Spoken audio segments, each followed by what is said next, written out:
Public security in Guyana is in a perilous position. This is due to several factors, including a demoralized Guyana police force. The Guyana Police Force is the major law enforcement agency in Guyana. The force is a national force and has jurisdiction throughout the country. The Guyana Police Force is divided into 12 regional police divisions, which are generally aligned to the 10 administrative regions of the country. These are Regional Police Division 1, Regional Police Division 2, Regional Division 3, Regional Police Division 4, Regional Police Division 4A, 4B, and 4C, Regional Police Division 5, Regional Police Division 6, Regional Police Division 7, Regional Police Division 8, Regional Police Division 9, and Regional Police Division 10. These are in addition to several branches at police force headquarters. Due to historical factors, the Guyana Police Force is dominated by Afro-Guyanese personnel, both male and female. It is suggested by some that many factors, including government policies, religious beliefs, demographic, among others, have led to this situation. Over the years, there have been several commissions, including the Discipline Forces Commission, that have addressed the issue and made recommendations to address this numerical imbalance. However, despite all efforts, the imbalance remains. The People's Progressive Party, whilst in and out of government, made several public statements about the need to address the numerical imbalance in the security forces, including the Guyana Police Force. Despite all their efforts, the situation has remained. Since assuming office in 2020, the current government has made a concerted effort to place Indo-Guyanese police officers in senior management positions at the expense of their more senior and qualified Afro-Guyanese counterparts. Currently, police divisions 1, 2, 3, 4B, 4C, and 6 are commanded by Indo-Guyanese police officers. In many cases, they lack the experience and qualification to hold those senior positions. The only reason they were placed in those positions is because of their ethnicity and the belief that they are supporters of the current government. In many cases, the second in command and other senior positions in those regional police divisions are held by Indo-Guyanese police officers. In addition, several important departments and offices within the force, such as Deputy Commissioner Operations, Head of the Special Organized Crime Unit, and Police Finance Officer, are held by Indo-Guyanese policemen, most of whom are unqualified for those positions. It is significant to note that the regional police divisions listed above police the major population centers in Guyana. Conversely, the regional police divisions commanded by Afro-Guyanese policemen, apart from Regional Police Division 4A, 5, and 10, are in the remote areas of Guyana with sparse populations. It was also noted that during the recent promotions of senior officers, of the 8 persons promoted to the rank of Assistant Commissioner, only 3 were Afro-Guyanese policemen. In the case of the 11 ranks promoted to Senior Superintendent, only 4 were of Afro-Guyanese policemen. In the case of superintendents, only 8 Afro-Guyanese policemen were promoted out of a list of 21. Similar disproportionality was observed in the other rank structures. This disproportionality is difficult to justify given the numerical dominance of Afro-Guyanese policemen and women. The above illustrates what can be defined as a well-orchestrated program by the current government to position and promote Indo-Guyanese policemen at the expense of their Afro-Guyanese counterparts. The murder of Quindon Bacchus. Quindon Bacchus was a male Afro-Guyanese who resided at Golden Grove, a village on the east coast of Demerara in Guyana. According to reports, Bacchus was suspected to be in possession of an illegal firearm which he offered for sale. The police, on receipt of this information, mounted a sting operation to apprehend Bacchus. The ranks involved in the operation included both Afro and Indo-Guyanese policemen. During the course of the operation, Bacchus ran away from the policemen. He was pursued by several ranks, including both Afro and Indo-Guyanese ranks. During the pursuit, several bullets were discharged at Bacchus, and he was struck and killed. The evidence suggests that bullets were fired by several policemen, including at least one of the Indo-Guyanese policemen. The police investigation which followed, and which was supervised by the Police Complaints Authority, found that several policemen were culpable in the killing of Bacchus. Those ranks included both Afro and Indo policemen. However, only 3 Afro policemen were charged, one for murder and the other 2 for perverting the course of justice. The evidence clearly shows that 3 Indo-Guyanese policemen who were involved in the operation were also culpable in some way or the other, yet no charge was filed against them. It is the widely held view that the only reason the Indo police officers were not charged was because of their ethnicity. What is even more absurd is the fact that one of the Afro policemen charged with perverting the course of justice was never at the scene of the incident and was not involved in the operation. These are just a few of the many cases that clearly shows that there is a concerted and sustained effort by the current government to marginalize, criminalize, and discriminate against Afro-Guyanese policemen and women solely because of their ethnicity and the perception that Afro-Guyanese policemen and women support the opposition political parties. This is a situation of great concern. This situation has led to the demoralization of the Afro-Guyanese policemen and women, which can have great adverse consequences for national security. I'm Gabriel Lal. Lots of you know me as GHK Lal. I have been privileged to be invited to share in this brief conversation with you on an issue. It is not something that I prefer to speak about because it's so disturbing. It's so harrowing to those who are victimized by it. It's discrimination, and it's specifically discrimination against African Guyanese in Guyana. Now you'll hear me talk about African Guyanese and Black Guyanese interchangeably, same people, and Indian Guyanese or Indo-Guyanese, same setup. Discrimination against African Guyanese in the International Decade of Peoples of African Descent is even more troubling, more traumatic to the spirit, given what is going on. And I've been asked, because of my little role, my little contributions as a public commentator, a returning Guyanese, to share a little bit about discrimination against Black Guyanese. And today I want to focus on 2 areas specifically: discrimination in the public service against Black Guyanese, and discrimination in cash handouts, relief monies against Black Guyanese. We will segue from that into what foreign observers have put on the table publicly in this country, some of them right here and some of them outside of here. Discrimination in the public service against African Guyanese. Some examples. The Forestry Commission, the Guyana Forestry Commission, over 100 Guyanese were terminated when the People's Progressive Party, the Indo-dominated government, came into power in 2020. The overwhelming majority of those 100, over 100, are African Guyanese descent. Speaks for itself. Isolated, I give you the Ministry of Natural Resources. 26 members of a Corps of Warden were terminated. The Corps of Wardens are those people who are ex-army officers mainly, police people, security people, who patrol our vast hinterlands where mining operations occur.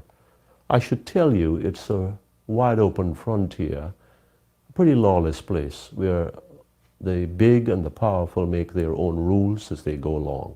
They're a law unto themselves. So the Corps of Wardens is that little sanity check.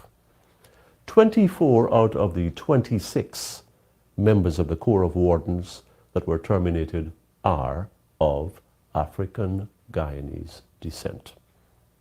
Should I say more? At the Ministry of Education, our teachers, it's a long drawn-out story, and I'll try to compress this as best as I can. Black Guyanese teachers are being forced into early retirement, replaced by Indo-Guyanese. Black retirees, teacher retirees, are not being called upon to come back, but their retired Indo-Guyanese counterparts are being called upon. There's something insidious going on at the Ministry of Education. There is the political directors there, actors there, have this tendency, this practice of putting black Guyanese faces to do their dirty jobs. I know some of them very well, having close acquaintance with them in various other settings. They are the ones who draw the lines to those who come complaining, appealing, hoping for some sort of remedial action when they have been denied a promotion, a transfer, or some sort of benefit that is due to all teachers. That is something that they have merited.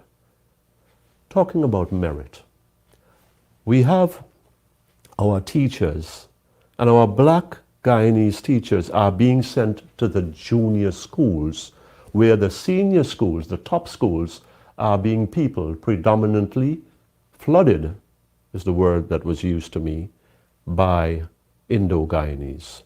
In terms of benefits, run-of-the-mill stuff, routine stuff, higher education, pursuing skills, opportunities in education for them to become better instructors in the classroom so that we can have a better student to put out into society to represent this country at this particular time in our history when we need them the most, when we need a better caliber of student. That's being lost. Because our black teachers are being given the royal runaround where higher education is concerned. Access to it, the availability of it to them, not there. Not there. There is another thing. Teachers, black teachers primarily, their contracts are sitting on desks. Many of them, dozens of them, I understand, are sitting on desks in the Ministry of Education and they are not being signed. I understand they're in different departments. They go to very, very high up in the ministry. Some of these contracts have been languishing, suspended in midair, no man's land for months. And I understand there are some instances that are close to a year. Taken together, we have this situation here with our educators, where they are being made to feel the brunt of the punitive, vindictive nature of an Indian-dominated government. At Queen's College, there was a class that was videotaped, and it's almost exclusively Indo-Guyanese students. We've got a tremendous contingent of black students in this country, quality black students. How come it wasn't seen fit to at least insert them into pictures like that? Those that qualify, not for the show of it. This is what troubles people like me, the few that are giving a voice to the voiceless, giving a hearing to those who are suppressed and oppressed and prevented from being heard. The president in August gathered what's called a youth advisory group, a youth advisory group. It was conspicuous in that its members were primarily of one ethnicity, Indo-Guyanese. This is not good. None of this is good. Forestry, natural resources, education, the Ministry of Social Protection, where between 25 and 40 people were terminated, most of them black African Guyanese. sometimes for no reason, and sometimes for the most frivolous of reasons, the flimsiest of reasons. It is not good in a polarized society. It's not good in a society that is bedeviled by politics. And when we talk about politics in Guyana, we are talking about race. Indian versus black. It's got to be faced. It's the 800-pound gorilla in our room and sitting in the center of our table. We need knitting that will lead to mending, that will lead to healing in this country, the reconciling at a national level that seems to elude us because nobody wants to address it. Instead of that, we have these punitive measures, these very well thought out, well planned, well orchestrated and well implemented situations where African Guyanese are targeted in various states in the public service. I think it speaks for itself, and what I'm telling you today represents only a snapshot. I know these people, not all of them, but quite a few of them. I have relationships with them. And as such, they have come across to me as sincere and hurt and really troubled by what is happening to them. But they are fearful. This point has to be interjected here. They are fearful. There's a climate of fear in this country because here's the reality. Anybody speaking about discrimination, a black Guyanese dare to speak about discrimination in this country against them, meted out by the Indo-Guyanese People's Progressive Party government, is running the risk of ruining their work life for the rest of their lives. Because outside of the public service, you have a big private sector, but the private sector is dominated by Indo-Guyanese. They are apprehensive about possibly going against the tide and by hiring people who may have been marked. They don't want to jeopardize their interests. They do not want to spoil the benefits that are coming to them and for which they have been lavish recipients. Now, in terms of the public service, I think what I've put on the table today, in very simple terms, very straightforward manner,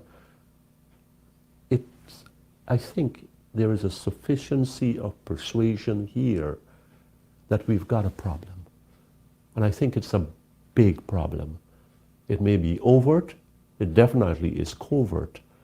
It's unofficial, it's informal, it's unwritten, but it's very, very much there. And I'll tell you something that was really stark and sinister. A black Guyanese worker in one state agency was terminated. And there was the wherewithal to go after his wife, also a black Guyanese, in another state agency and get rid of her too.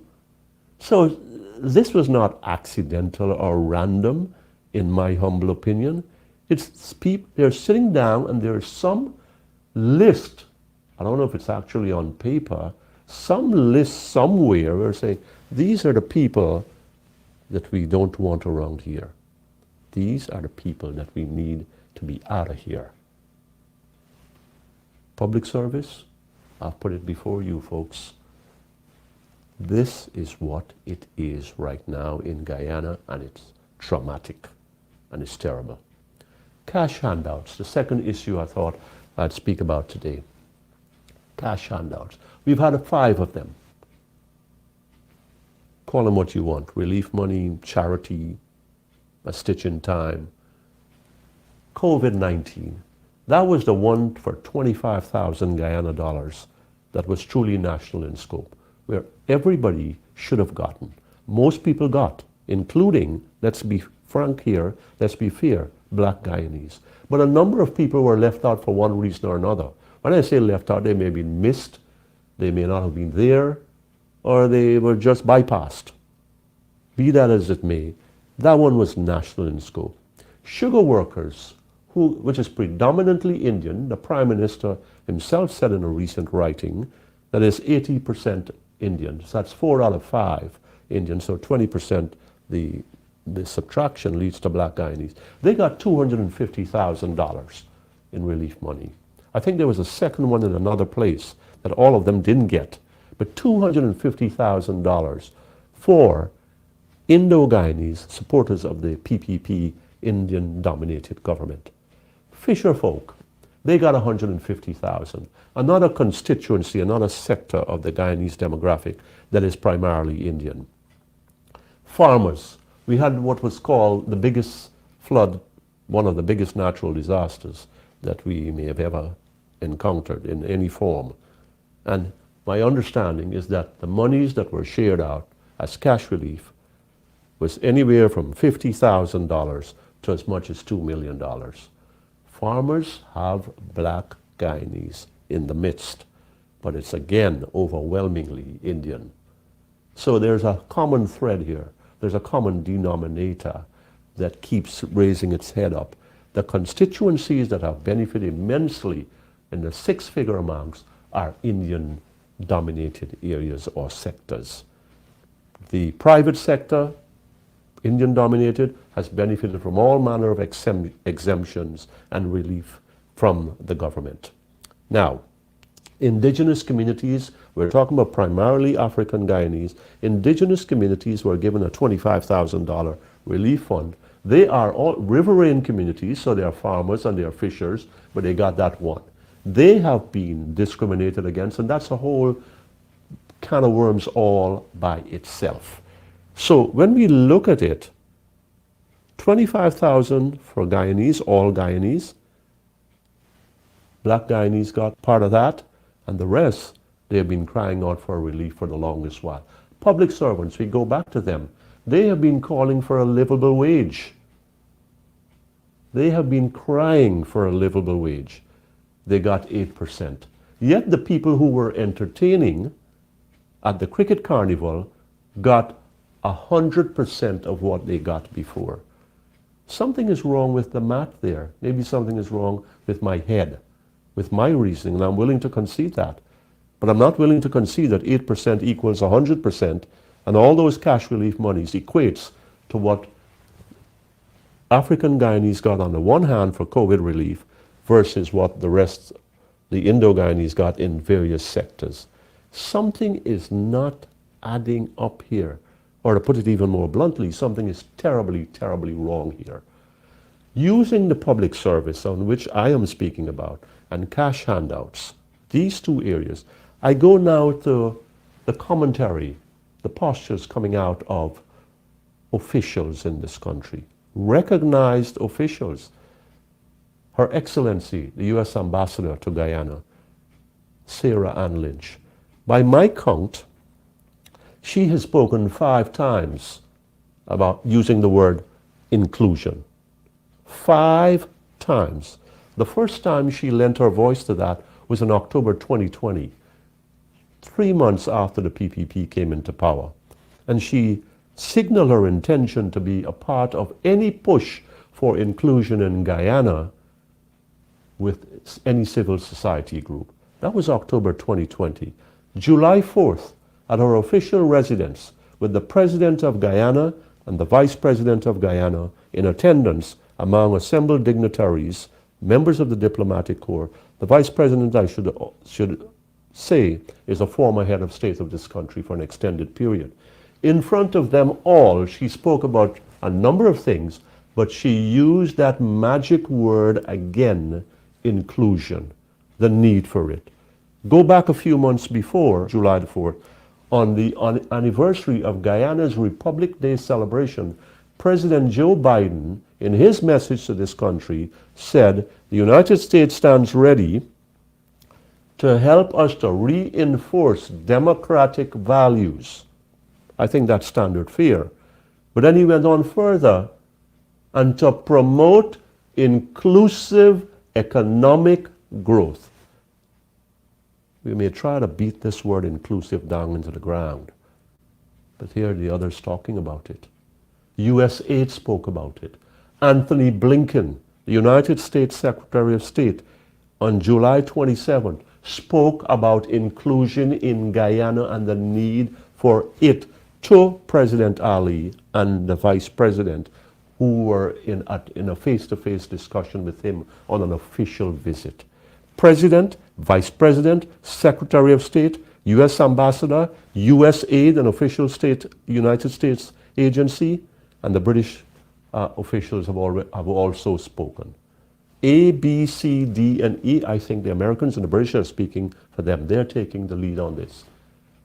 Inclusion, inclusion, inclusion. We don't have enough of it. We need more of it. And when we use the word inclusion, it means that there's some form of exclusion. There is a degree of exclusion, and it is troubling to the Americans.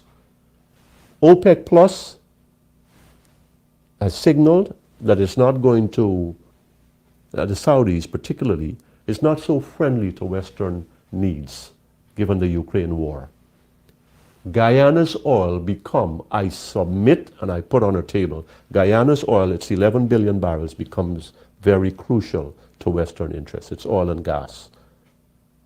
Therefore, the Americans and the British and the Canadians do not want any kind of trouble here, any kind of instability that will be a problem for their investors. The U.S. ambassador, during Thanksgiving week, if I have this right, in an interview, spoke again of inclusion.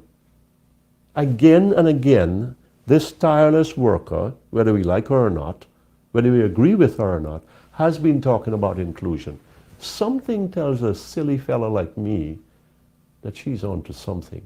That the Americans, with their range of technology, with their range of intelligence, has got a pretty good idea of where inclusion is in this country, or its darker stepsister, discrimination.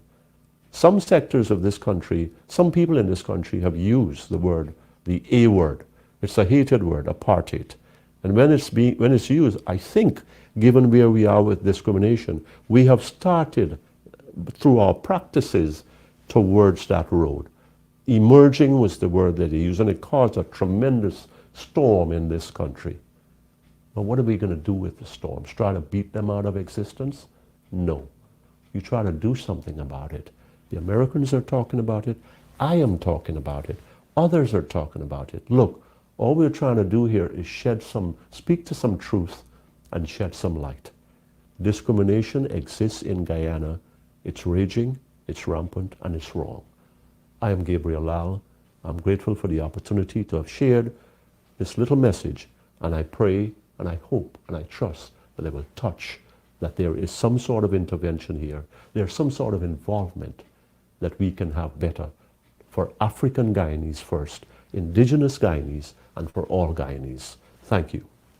Good morning, everyone. Good evening, wherever you're joining us from.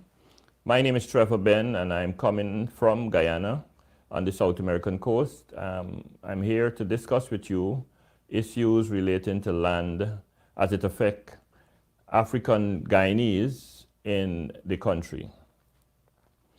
As some of you may already know, Guyana land laws are dated. It has been in place since the 1920s. Our primary land laws have been in place since the 1920s, and they have not been updated in a comprehensive manner since 1920s. Several attempts have been made over the years to update those laws, but for many reasons that has not materialized. There are, however, 35 agencies that has something to do with land, that has responsibility for land in the country. And this, according to observers, have contributed to a very chaotic environment in the land administration across the country. Additionally, you might want to know that land is mentioned in our national anthem 7 times. This, I believe, shows the importance the country plays in this important asset resource.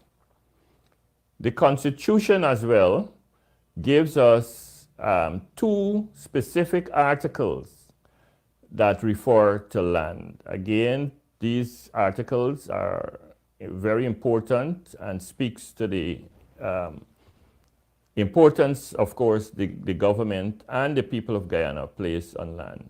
And the first article, Article 18, says that land is for social use and must go to the tiller. Any Guyanese occupying a portion of land could apply and eventually own those lands.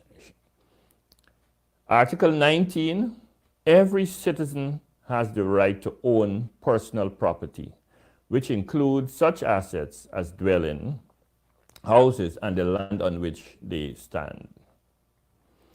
You might want to know, however, that notwithstanding the importance placed on land and the need for it to be made available to every Guyanese, this is not the case. Land distribution is known to be very skewed against Guyanese of African descent. Residents of communities that are dominated by African Guyanese have over the years complained of the lack of access to titles to land on which they occupy. For example, Kokwani in region number 10, Kildonan in region number 6, and Matthews Ridge in region number 1. These three communities have not received title to lands they have occupied for over 40 years.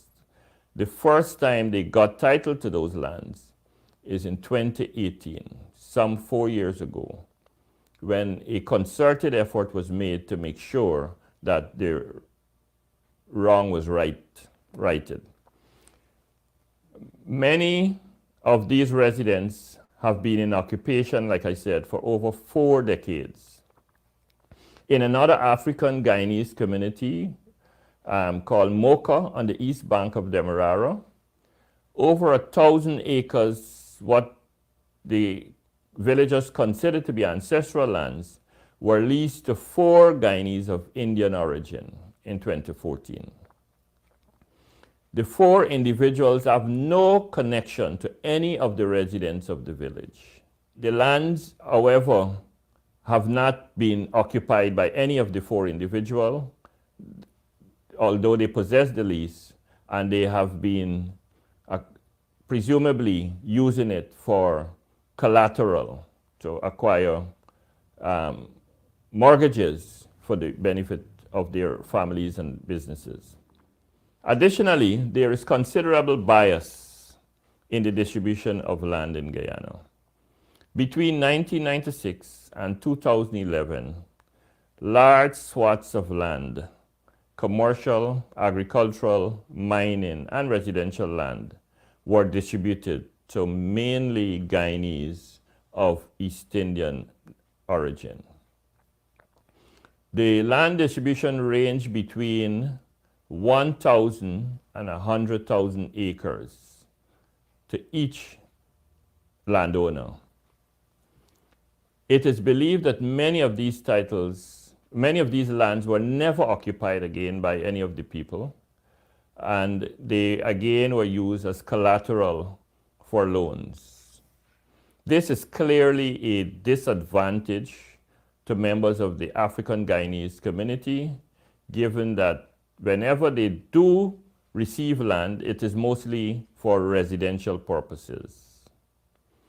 The government of Guyana has a very active public profile of residential land distribution. And this is where Guyanese of African origin would benefit. However, many of the land allotted to these African Guyanese are not surveyed, or the area is not fully developed. Consequently, they are unable to occupy those lands. Most allottees also do not have access to financial resources to build, which result in the land being unoccupied for years in some cases. With respect to the retention of those lands, in most African Guyanese community, this is a challenge, and several reasons have been attributed to this. One such reason is the lack of access to financing. One woman of African descent approached 4 banks over an 11-year period for a mortgage to build a house on the land she acquired. All 4 banks turned her away. She eventually put the land up for sale. Fortunately for her, the Guyana Public Service Cooperative Credit Union, a predominantly black organization, eventually came to our rescue, providing her with a mortgage. Many African Guyanese face this issue. The cost of construction is another issue that affects the retention of land in the African Guyanese community. The building costs has progressively increased beyond the reach of most Guyanese, but especially for African Guyanese. In this regard, there is need for concerted effort to be put in place to give focus to the issues affecting African Guyanese and their ownership of land. There's also need for a revamping of the laws affecting land in Guyana and for issues to be discussed among the beneficiaries to ensure that more land is made available to Guyanese of African origin and that they be given the necessary resources to occupy those lands.